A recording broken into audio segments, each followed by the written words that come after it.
Avec plus de 60 éruptions par an à la surface du globe, nous sommes perpétuellement sous la menace du risque volcanique. L'Europe persiste à vouloir oublier qu'elle est à portée directe des volcans islandais, une véritable poudrière à nos portes. Mais régulièrement, une éruption nous rappelle à la réalité. Août 2014, une série de tremblements de terre sonne le réveil du Bardarbunga, l'un des plus grands volcans d'Islande et aussi l'un des plus mal connus. Le risque est d'autant plus sérieux qu'il est situé sous le plus grand glacier d'Europe, le Vatnajökull, et à l'aplomb d'une remontée de magma profond. Si le feu et la glace se rencontrent, la situation va devenir explosive. Lave, inondations, nuages de cendres, soufre, pluie acide, changement climatique, tout est possible avec les volcans islandais, et encore plus avec le Bardarbunga. Il nous offre un laboratoire grandeur nature pour apprendre à gérer une crise volcanique.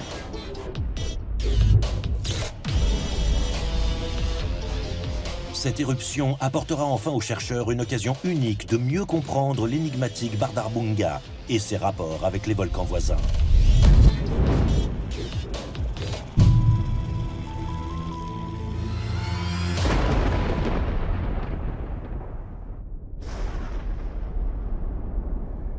Tout le monde se souvient de l'éruption du volcan islandais Eyjafjallajökull en 2010 qui a cloué les avions au sol et coûté plus de 4 milliards à l'économie mondiale. Ce n'était pourtant qu'une éruption mineure. 4 ans plus tard, le Bardarbunga entre en éruption et va créer, lui, la plus grande coulée de lave de ces 200 dernières années.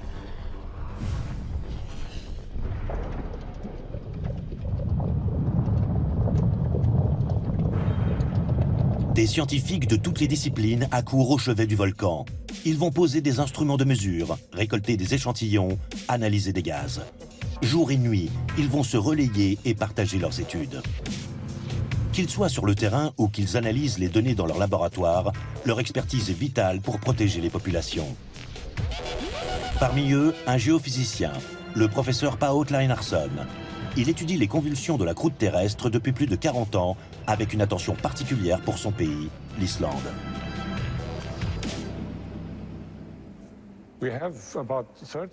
Nous avons une trentaine de volcans actifs en Islande. Ils nous donnent du travail, car ils entrent régulièrement en éruption, tous les 3 ans en moyenne. La plupart du temps, ces éruptions sont sans dommages, mais certaines peuvent être redoutables et faire beaucoup de dégâts. Pour pouvoir vivre dans ce pays, il est important de savoir reconnaître les volcans qui peuvent entrer en éruption dans un futur proche et d'avoir une idée de ce qu'ils vont faire. Pour comprendre ce qui se passe sous le Bardarbunga, il faut d'abord plonger au cœur de la Terre. L'Islande se trouve à la limite de 2 plaques tectoniques qui s'éloignent l'une de l'autre. Autour du cœur métallique de notre planète, on trouve le manteau fait de roches solides et chaudes de 3000 km d'épaisseur. Comme une soupe épaisse et brûlante, il est animé de lents courants de convection de quelques centimètres par an. Les roches les plus chaudes et les plus légères s'élèvent vers la surface. Lorsqu'elles atteignent la croûte terrestre, elles fondent et forment le magma qui s'écoule alors par des fissures situées au niveau de chaînes volcaniques sous-marines qu'on appelle dorsales. En refroidissant, le magma agrandit les plaques océaniques. Entraînées par les courants de convection, elles s'éloignent des dorsales et vont s'enfoncer sous les croûtes continentales, puis replongent vers le cœur de la Terre. Le noyau, à plus de 5000 degrés Celsius, produit localement des panaches de manteaux plus chauds qui s'élèvent vers la surface. Tels des chalumeaux, ils percent les plaques et forment des alignements volcaniques généralement très actifs, comme Hawaï, l'île de la Réunion ou l'Islande.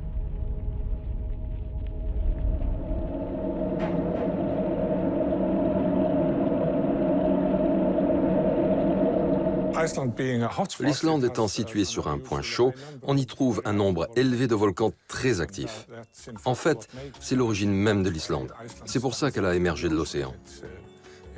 Le point chaud produit plus de croûte que les dorsales des alentours, d'où la formation d'une île. L'Islande est à la conjonction d'une dorsale océanique et d'un point chaud, autant dire une vraie poudrière, au centre de laquelle trône le Bardarbunga, un volcan dont les colères auraient inspiré le mythe de Ragnarok, la version viking de la fin du monde. Au cœur d'une région désertique battue par les vents polaires, caché sous un glacier plus vaste que la Corse, il est resté longtemps ignoré des hommes. Le volcan actif en ce moment, le Bardarbunga, n'est visible d'aucune zone habitée. C'est pourquoi, quand il y avait une éruption dans le centre de l'Islande, elle était attribuée à un autre volcan qui était connu. Et en fait, il n'était pas reconnu comme un volcan actif jusqu'en 1973. C'est une image satellite qui a clairement montré la forme du volcan. Finalement, il semble que c'est probablement le volcan le plus actif d'Islande. Il est situé juste au-dessus du point chaud. Avec une altitude de 2009 mètres, c'est le deuxième plus haut sommet d'Islande. Son cratère mesure 80 km², à comparer avec les 100 km² d'une ville comme Paris.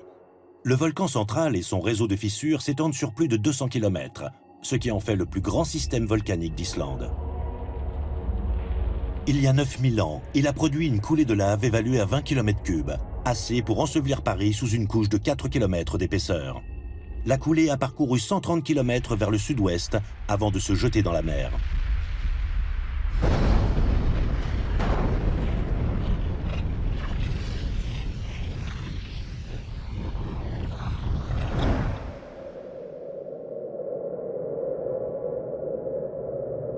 Pour avoir une idée des conséquences humaines de ces grandes éruptions, il suffit de retourner 200 ans en arrière, lors de l'éruption du volcan islandais Laki. En 1783, la Terre s'est déchirée et une fissure longue de 30 km a laissé couler de la lave durant 8 mois. Les vents ont porté les cendres jusqu'en Europe. Les retombées furent telles en Angleterre qu'on s'en souvient comme l'été de sable. Puis, le nuage de cendres a recouvert le reste de l'Europe. L'air empestait le soufre, orages de grêle et vagues de froid ont ravagé les cultures. L'étude des registres de décès a révélé des dizaines de milliers de morts de maladies respiratoires ou de famine. Cette longue période de disette aurait même favorisé la Révolution française. On trouve des traces de dérèglement du climat jusqu'en Afrique, en Asie, en Amérique. Ce que nous enseigne le Laki, c'est qu'un cataclysme volcanique ne touche pas seulement ses riverains. Au XVIIIe siècle, il n'y avait que 80 millions d'Européens. Mais aujourd'hui, nous sommes 740 millions. Depuis le début de l'éruption en août 2014, la fissure a vomi lave et gaz toxiques en continu. Et rien ne semble devoir l'arrêter. Cette éruption, c'est le cadre idéal pour tester notre résilience face aux risques volcaniques. La responsabilité est lourde pour les scientifiques, ces oracles modernes qui évaluent les risques et conseillent la protection civile. Vizir Reynisson est en charge de la coordination des différentes agences de sécurité. De plus en plus de scientifiques étrangers viennent en Islande et nous utilisent comme un laboratoire grandeur nature.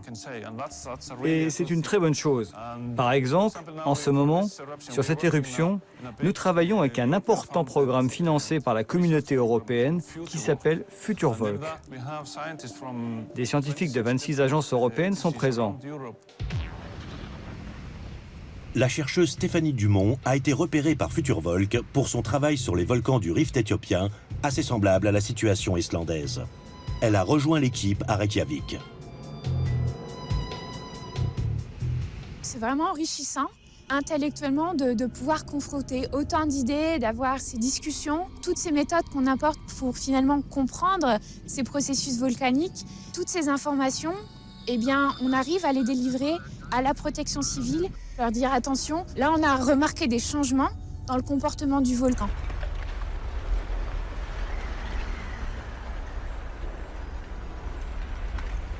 Un périmètre de sécurité a été mis en place. Seuls les scientifiques sont admis près de l'éruption pour tenter de prévoir ce qui va advenir.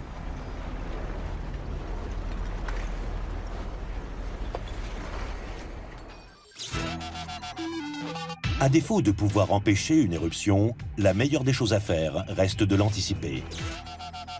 Des stations GPS donnent aux géologues les premiers signaux de déformation du terrain. La plupart de ces GPS fonctionnent sur batterie et enregistrent leurs données sur des cartes mémoire qu'il faut aller relever régulièrement.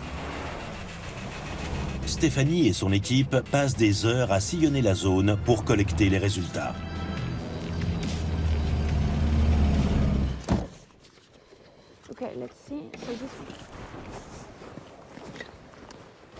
Les GPS, en fait, nous permettent de mesurer la déformation du sol. C'est-à-dire, en un point donné, on va regarder si le sol va se déplacer vers le haut, vers le bas, ou bouger également horizontalement.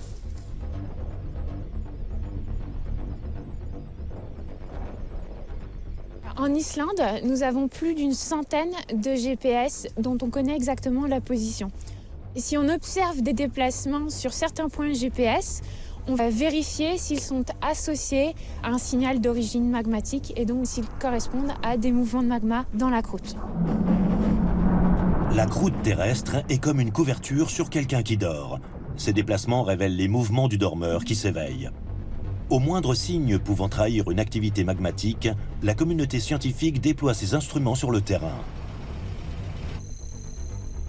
Avec les GPS, ce qui va nous intéresser, c'est d'avoir des mesures pour pouvoir vraiment comprendre spatialement d'où vient cette déformation. Ce qui s'est passé au niveau de Bardabunga, c'est un dike de 40 km de long. C'est une fracture qui a été remplie par du magma en profondeur.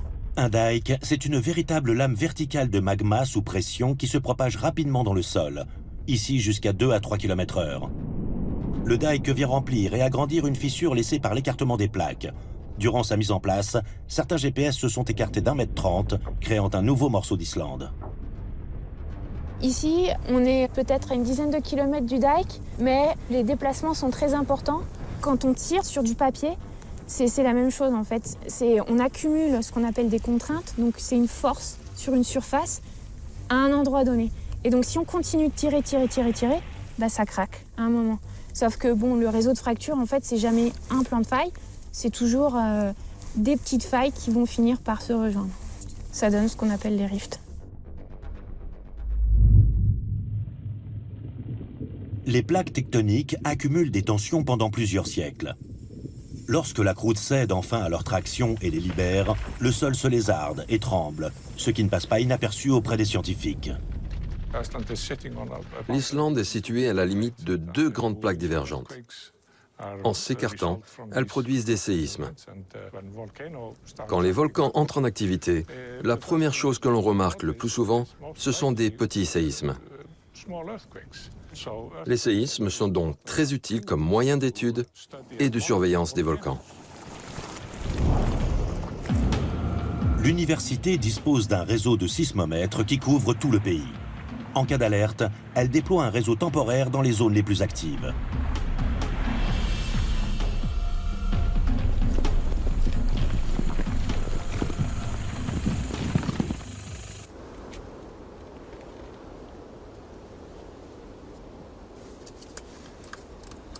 Ça, c'est juste une station temporaire.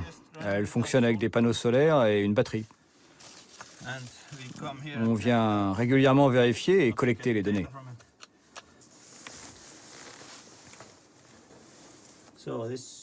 Allez, ça m'a l'air OK.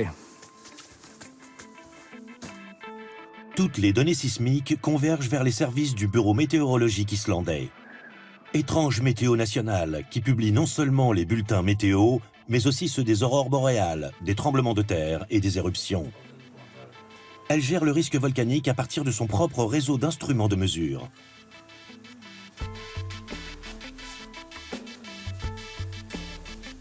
Jour et nuit, Matthew Roberts et ses collègues de la météo tiennent la veille et publient les cartes des séismes en temps réel. En présence d'observations inhabituelles, ils sont le premier maillon de la chaîne et donnent l'alerte immédiatement. Les séismes sont localisés automatiquement par un réseau national qu'on appelle le système SEAL. Ce réseau de 70 stations permanentes nous envoie les données à Reykjavik pratiquement en temps réel. Le délai entre le tremblement de terre et son apparition sur les cartes de notre site internet est à peu près de 3 à 5 minutes.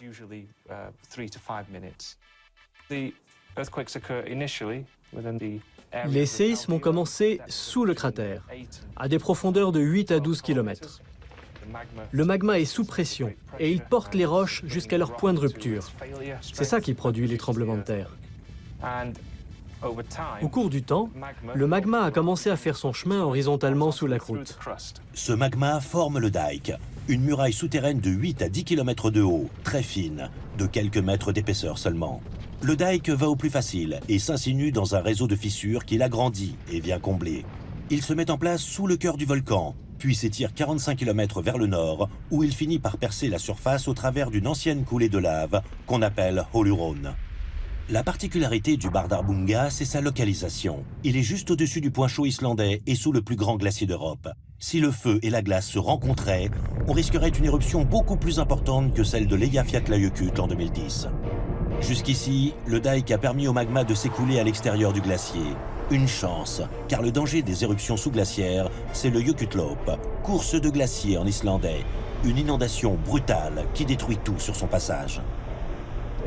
Si une éruption avait eu lieu sous plusieurs centaines de mètres de glace, il y aurait eu une quantité phénoménale de glace fondue et une inondation glaciaire. Des couches de glace de, disons, 100 ou 200 mètres peuvent être fondues en 1 ou 2 heures. À ce moment-là, l'eau aurait déjà coulé du site de l'éruption.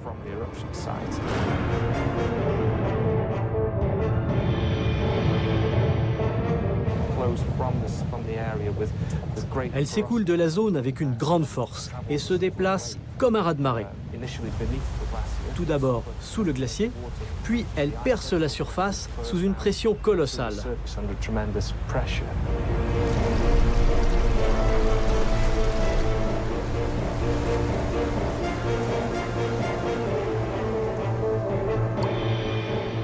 Durant les derniers 10 000 ans, les inondations cataclysmiques du Bardarbunga ont remodelé le paysage. En charriant des rochers et des blocs de glace de plusieurs tonnes, les Jökullaup ont creusé des vallées, mutilé des cratères et créé des deltas au bord de la mer en quelques heures seulement. Ces phénomènes menacent une Islande aujourd'hui habitée, entourée de routes et de ponts. Si on veut protéger les populations des inondations glaciaires, il faut une réponse très rapide. Donc, les équipes scientifiques de toutes les disciplines travaillent en parallèle.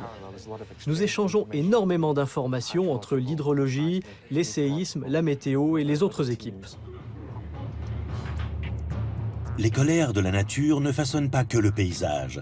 Depuis toujours, la société islandaise est extraordinairement soudée face aux éléments hostiles.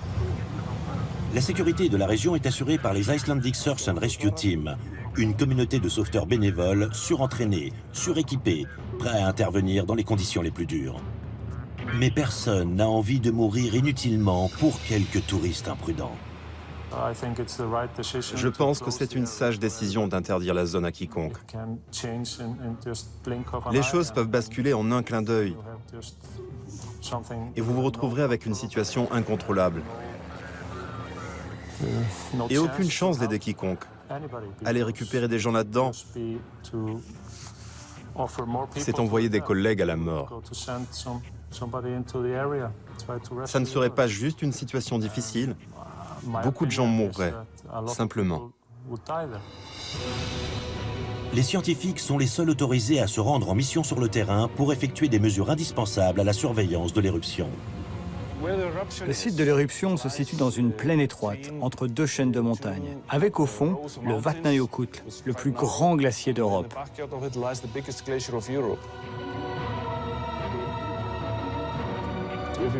Si vous devez évacuer la zone, vous devez prendre une piste qui est très mauvaise, une route de montagne, mais rien à voir avec ce qu'on appelle ordinairement une route. Vous êtes obligé de conduire très lentement et l'inondation va plus vite que vous ne pouvez rouler. Avec 3 ou 4 véhicules, on peut avoir un embouteillage et personne ne pourrait échapper à l'inondation.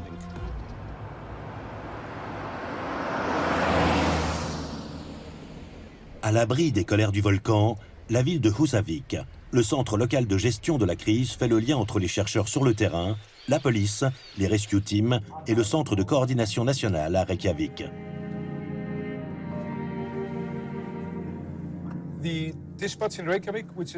La centrale de secours à Reykjavik, le numéro d'urgence 112, envoie des SMS au téléphone de la zone. Ils envoient des messages à tous les transmetteurs pour que tout le monde reçoive l'ordre d'évacuer. Les habitants ont entre 2 et 3 heures, pas plus, pour quitter leur maison. Après, on envoie les rescue teams dans les maisons pour qu'ils parlent avec les gens et les convainquent de partir. Ils peuvent vérifier si les bâtiments ont bien été évacués.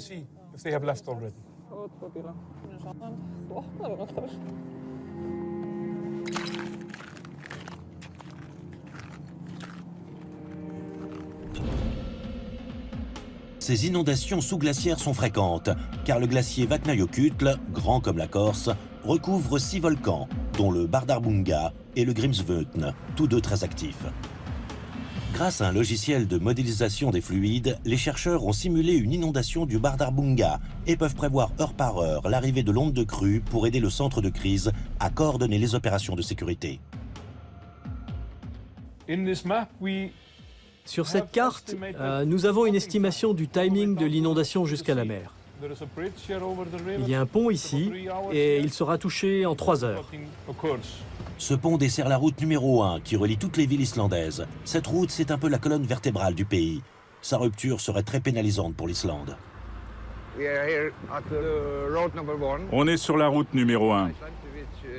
Le pont relie le nord et l'est de l'Islande. Si on perd le pont, il faudra conduire 1400 km au lieu de 30. Alors on fera tout ce qu'on peut pour sauver ce pont.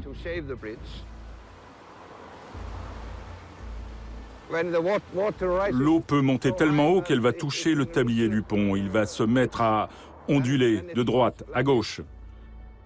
Mais il n'a pas été conçu pour ça. Il a été prévu pour supporter une charge verticale, mais pas pour des efforts latéraux.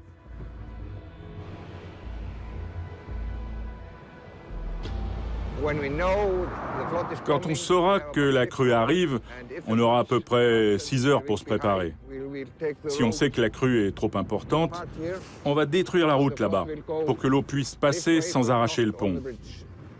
On peut facilement refaire une route, mais c'est plus compliqué de reconstruire un pont comme celui-là.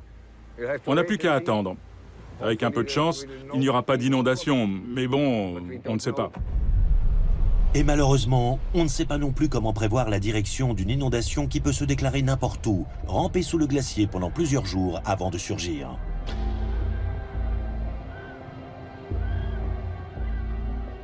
Les inondations peuvent avoir lieu dans différentes zones, parce que nous avons beaucoup de rivières qui coulent du glacier. Dans le cas le pire, l'inondation ira dans la zone où on a toutes nos stations hydroélectriques. Près de 60% de la production islandaise d'électricité est concentrée dans la zone mise en péril par une crue massive. Olli Sveinsson travaille au service recherche et développement de Landsvirkjun, la compagnie d'électricité islandaise. Ils ont mis au point un système pour atténuer les effets des inondations. Ce que nous essayons de faire, c'est d'équiper tous nos barrages avec ce qu'on appelle des fusibles. Nous construisons une petite partie du barrage plus basse et plus fragile. En cas d'inondation massive, cette partie cède et l'eau est déviée de la plupart des équipements de la zone. L'inondation rentre dans la vallée tout au nord, au niveau du premier barrage, où elle est déviée vers l'ouest. Elle évite ainsi tous nos barrages, sauf les 2 derniers, et finit sa course dans la plus grande rivière islandaise, la Thjörsa.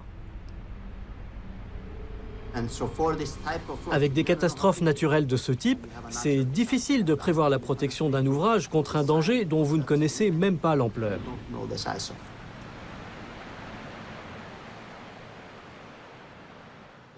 Ça peut toucher les communications, ça va affecter les routes et le transport. Quand vous avez toutes ces choses qui se combinent, ça peut avoir des effets en cascade sur toute la société.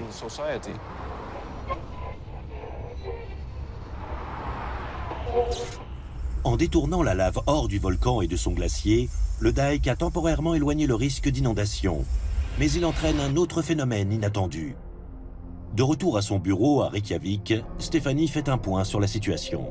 Là, ce qu'on observe, c'est unique. C'est vraiment unique. On a un volume de lave émis qui est énorme, qui a dépassé le kilomètre cube. Et la surface couverte actuellement dépasse largement les 80 km². Une quantité suffisante pour ensevelir une ville comme Paris sous 10 mètres de lave. Une couche qui atteindrait le 5e étage des immeubles. Au milieu du désert, cela ne dérange personne. Mais en déstabilisant la région, le Bardarbunga a déjà plusieurs fois déclenché des éruptions aux alentours. Et précisément, le dike s'est arrêté à moins de 30 km au sud d'un autre gros volcan.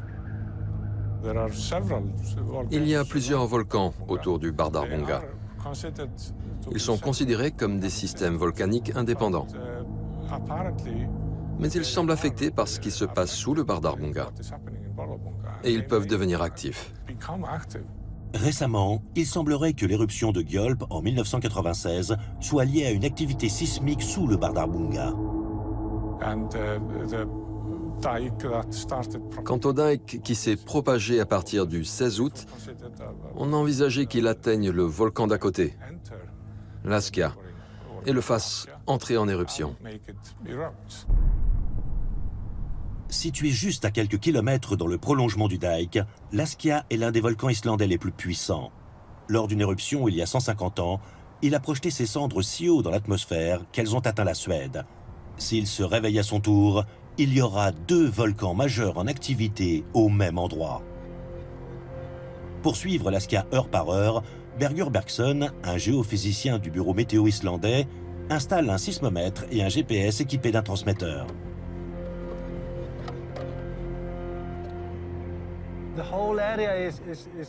Toute la zone est affectée par l'intrusion du magma. On a besoin d'un réseau dense de GPS.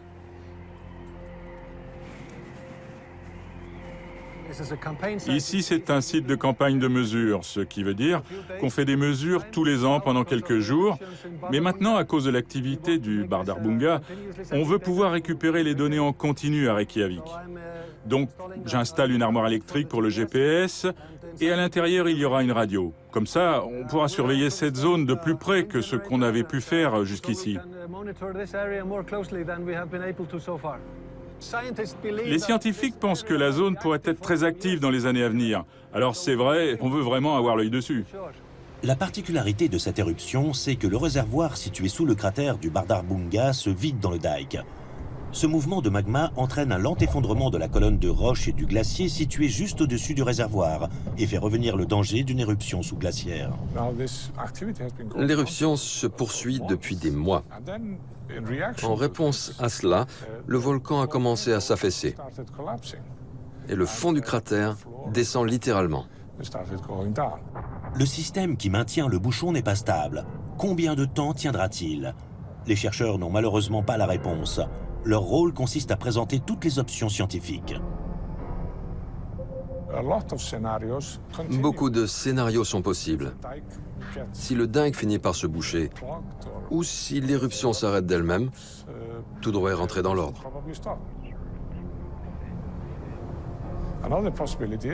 Une autre possibilité est que la chambre magmatique s'effondre, ou soit percée par le bouchon de roche et de glace. Et ça pourrait amener une grosse éruption sous-glaciaire et une émission de cendres. Ce serait purement et simplement la catastrophe si ça arrivait. Lorsque l'eau et la lave se mélangent, il s'ensuit une réaction explosive. L'eau bout. La vapeur fragmente la roche et la lave en particules microscopiques très légères qui s'envolent au loin. Comme les nuages, ils sont portés par les vents dominants. Et depuis que nous avons goûté aux cendres de l'Eyjafjallajökull en 2010, la communauté scientifique met tout en œuvre pour s'en protéger. À la météo islandaise, Sarah Barsotti travaille sur les risques volcaniques, en particulier la dispersion des cendres et des gaz dans l'atmosphère. Elle perfectionne une modélisation numérique de nuages de cendres pour mieux prédire leur comportement. Au début, j'utilisais un modèle existant, développé plutôt pour les gaz, et je l'ai adapté, disons, pour un usage dédié au volcan. Le changement principal que j'ai apporté à ce modèle est d'intégrer la simulation du développement en hauteur du panache de la colonne éruptive du nuage. Cela permet de voir à quelle altitude les particules fines vont être injectées dans l'atmosphère et à quelle hauteur les particules les plus grosses, les plus lourdes, vont commencer à retomber et quitter le panache. Heureusement, à ce stade, l'éruption n'est toujours qu'un épanchement de lave. Une éruption sous-glaciaire dans un volcan de cette taille serait une menace très sérieuse pour le ciel européen. Le Bardarbunga contient assez de glace et de lave pour l'encombrer durant des mois. Si l'éruption se mettait à produire des cendres, les recherches de Sarah contribueraient à mieux les localiser. Une de nos missions principales, ici à la météo islandaise, est de fournir des données au centre d'alerte des cendres volcaniques, le VAC, qui se trouve à Londres. Ils doivent signaler aux compagnies aériennes l'endroit où se trouvent les nuages de cendres pour éviter aux avions de les rencontrer. C'est très important de leur dire à quelle hauteur les cendres ont été projetées dans l'atmosphère, car cela influence la vitesse et la direction du nuage de cendres.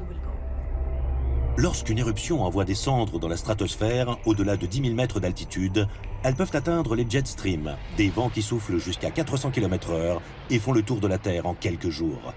Encore une fois, le vent islandais risquerait de pousser les cendres sur l'Europe, clouant les avions au sol. Lors d'éruptions en Islande, le VAG de Londres est toujours secondé par le VAG de Toulouse, dirigé par Philippe Husson. Les zones de cendres volcaniques sont des zones à éviter par l'aviation. Au cours des 10 années qui ont précédé, donc des 20 dernières années, il y a eu quand même 3 rencontres avec de la cendre volcanique qui ont entraîné un calage total de tous les moteurs de l'avion et suivi d'une chute libre jusqu'à ce que le pilote réussisse à remettre les moteurs en marche. Donc il y a quand même un risque de crash associé à la cendre volcanique. Un avion qui vole, et ça va vite en général un avion, dans un nuage de cendre volcanique, eh bien, ça s'use. Il s'use plus facilement. Tout ce qui dépasse de l'avion, les bords d'attaque des ailes, les antennes, les dérives, c'est usé de manière beaucoup plus forte qu'une usure normale. On voit bien quand on prend des images au microscope de particules de cendre volcanique qu'il y a effectivement des arêtes extrêmement acérées, hein, et il y en a beaucoup. Ensuite, un danger qui est particulier aux turboréacteurs, eh bien, c'est que dans la partie chaude de ces moteurs-là, la cendre fond sur les ailettes de la partie chaude, de la turbine qui est la partie chaude du moteur. Et à ce moment-là, eh bien, les ailettes, eh bien, elles chauffent très vite et elles fondent. Une fois qu'elles ont fondu, eh, on a quand même un gros problème parce que le moteur ne fonctionne plus ou fonctionne mal. Aucun pilote ne prendra le risque de faire décoller un avion au risque de croiser un nuage de cendres qui pourrait étouffer ses moteurs. Pourtant, il faut pouvoir voler. Chaque heure à terre coûte une fortune aux compagnies aériennes en manque à gagner et en frais d'aéroport.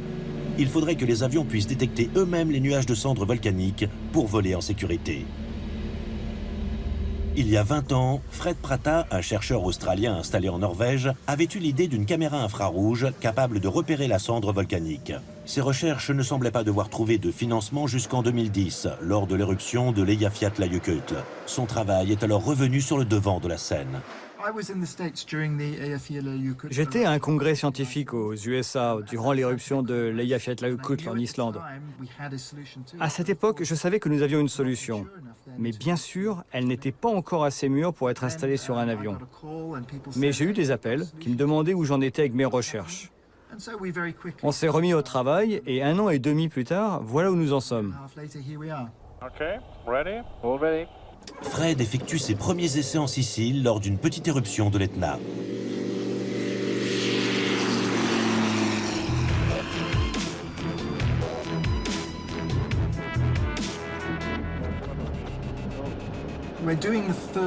Nous allons faire les premiers essais de notre système en vol. Nous faisons ça ici, sur l'Etna, car il y a des éruptions depuis le mois d'août. Donc on vole autour, on essaye de voir où sont la cendre et les gaz, on essaye de distinguer la vapeur d'eau au milieu des nuages de glace. Tout ça dans le but de démontrer que nos théories scientifiques fonctionnent bien dans la pratique. À la fin du mois, on devrait avoir beaucoup de données qui montrent que le système est fiable et peut détecter la cendre à la distance prévue.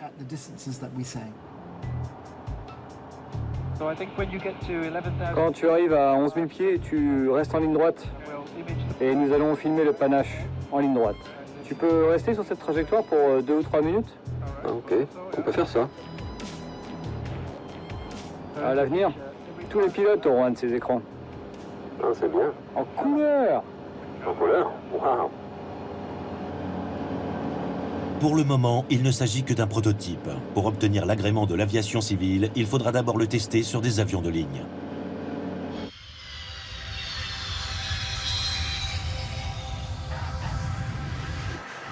3 ans plus tard, au cours d'un test en conditions réelles, Fred et son équipe jouent gros. Ils vont devoir convaincre l'aviation civile et les industriels de la validité de leurs recherches. C'est le moment de vérité. L'Institut des sciences de la Terre de Reykjavik leur a préparé 1 tonne d'authentiques cendres volcaniques de l'Eyjafjallajökull. La cendre est chargée à bord d'un Airbus militaire. Elle sera répandue en vol pour former un nuage au-dessus du golfe de Gascogne. Les conditions idéales sont enfin réunies. Le vent en altitude est inférieur à 10 nœuds, 20 km/h. L'A400M décolle de Toulouse, direction Flight Level 150, 5000 mètres d'altitude. Peu après, l'Airbus A340 de Fred Pratta, bardé d'équipements scientifiques, s'élance à son tour. Aujourd'hui, pour la première fois, on va essayer en vol de repérer la cendre volcanique avec notre nouvelle caméra infrarouge. Un avion témoin les accompagne en vol pour effectuer des prélèvements et valider l'expérience. Le vrai défi est d'orchestrer le balai de 4 avions, d'avoir une météo qui coopère, de fabriquer ce nuage de cendres et enfin de le mesurer. À bord de l'A400M, on s'active pour pulvériser la cendre régulièrement. Pour créer un nuage homogène, l'avion va devoir faire 5 boucles de 3 km en montant de 30 mètres à chaque tour.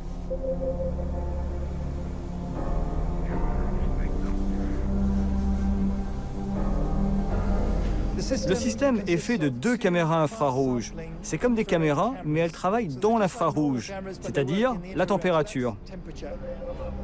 Quand on compare les images de ces 2 caméras, on peut distinguer d'une part les silicates qui composent la cendre et d'autre part la vapeur d'eau et la glace qui forment les nuages météorologiques.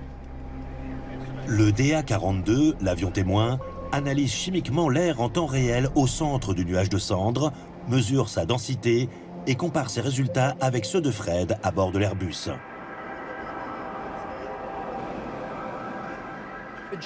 Pendant le vol, on était très excités. C'était spectaculaire. On voit vraiment bien ce nuage de cendres à 60 km de distance. Les résultats sont excellents. Nous pouvions détecter et filmer le nuage de cendres pendant que l'avion témoin DA-42 volait à l'intérieur pour confirmer sa densité. On a donc une certitude absolue sur nos mesures. On a pu prouver que notre système peut fonctionner comme détecteur embarqué et permet de détecter la cendre à grande distance. Et la prochaine étape sera de travailler en conditions réelles. Nous allons mettre 2 instruments sur des avions EasyJet et continuer à travailler avec Airbus pour s'assurer que notre détecteur obtiendra bien la certification aérienne. Une fois le détecteur de cendres validé par l'aviation civile, il devrait équiper rapidement les avions, notamment les longs courriers qui survolent des régions volcaniques lointaines, comme l'Alaska ou le Kamtchatka. Pour l'instant, l'Islande échappe aux cendres, mais l'éruption semble vouloir s'éterniser. Au pied du glacier qui recouvre le volcan, la lave continue à s'épancher dans la plaine de Holyroon. Les chercheurs s'interrogent sur la provenance d'une telle quantité de magma et différentes thèses s'opposent.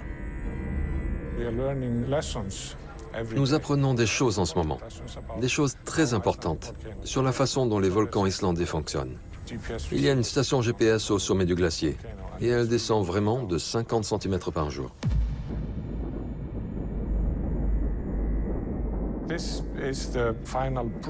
C'est la preuve finale qui nous permet de conclure que le magma qui est sous le volcan sort et va alimenter la fissure éruptive 40 km plus loin, à Holyroon.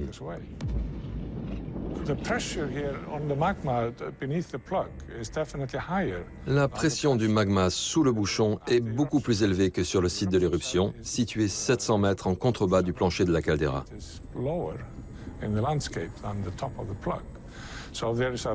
Il y a donc une haute pression à un bout et une basse pression à l'autre, ce qui entraîne le flot de magma le long du dike. Ce simple modèle correspond avec toutes nos observations sur le terrain. Au bout de 4 mois, le flux de lave est toujours très intense. Holger Sigmarsson, géochimiste islandais installé à Clermont-Ferrand, cherchent des explications non pas dans les séismes ou le mouvement des GPS, mais dans la composition chimique du magma. Nous, on se spécialise dans l'étude du magma qui sort du volcan pour en déduire le fonctionnement du volcan. Actuellement, on est en cours de mesurer les éléments radioactifs qu'on avait échantillonnés sur place. Ces éléments de la croûte terrestre, naturellement radioactifs, nous apportent des informations sur la vitesse de remontée du magma vers la surface. En analysant des échantillons issus du Bardarbunga, Pierre-Jean Gauthier cherche à détecter l'un de ses composants radioactifs, le polonium.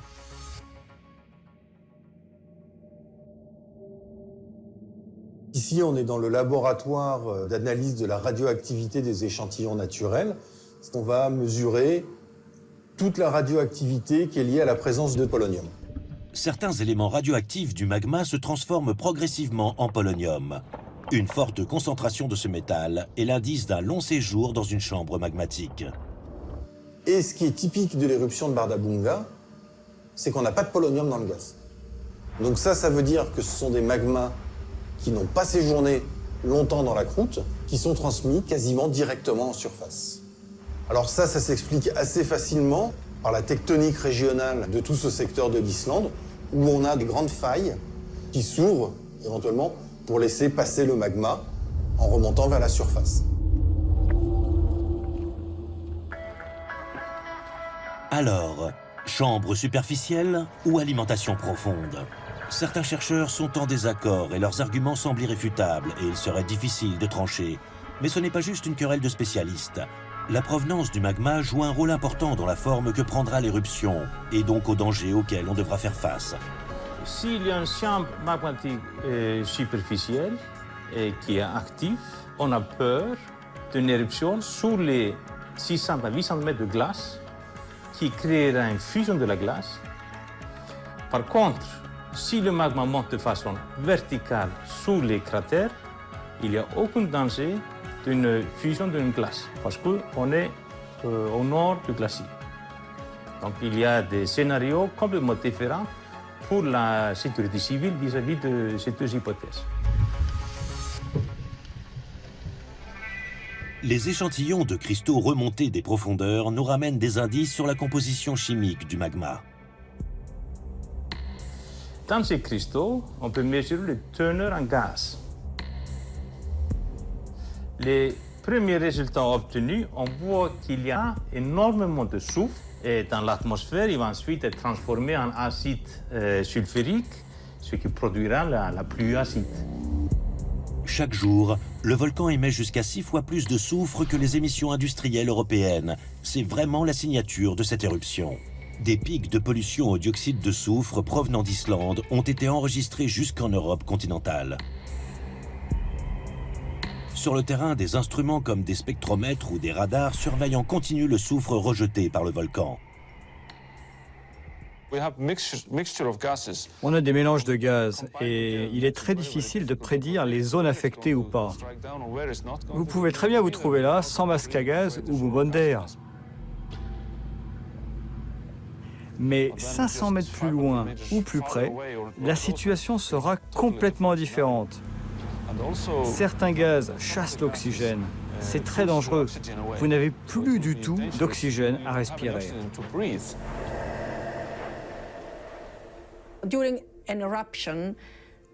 Pendant une éruption, différents gaz sont émis et se dispersent à cause des vents.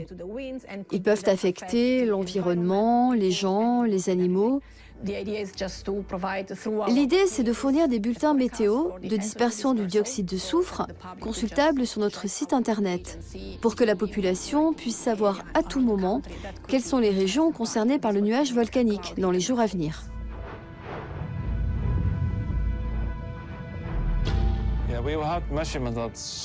On a eu des pics de pollution avec des concentrations en soufre 7 fois plus élevées qu'à Pékin les mauvais jours.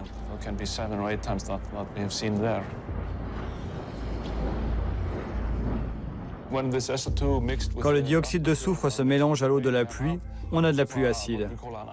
On a déjà vu les résultats sur les plantes. Elles fanent plus tôt, elles deviennent jaunes et prennent les couleurs d'automne plus tôt.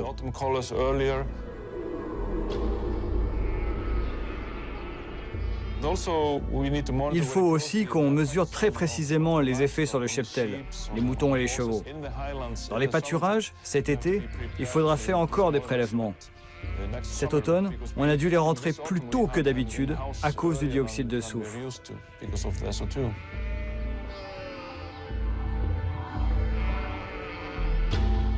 Quand il neige, le dioxyde de soufre s'accumule dans la neige et c'est une source d'inquiétude pour la fonte des glaces au printemps.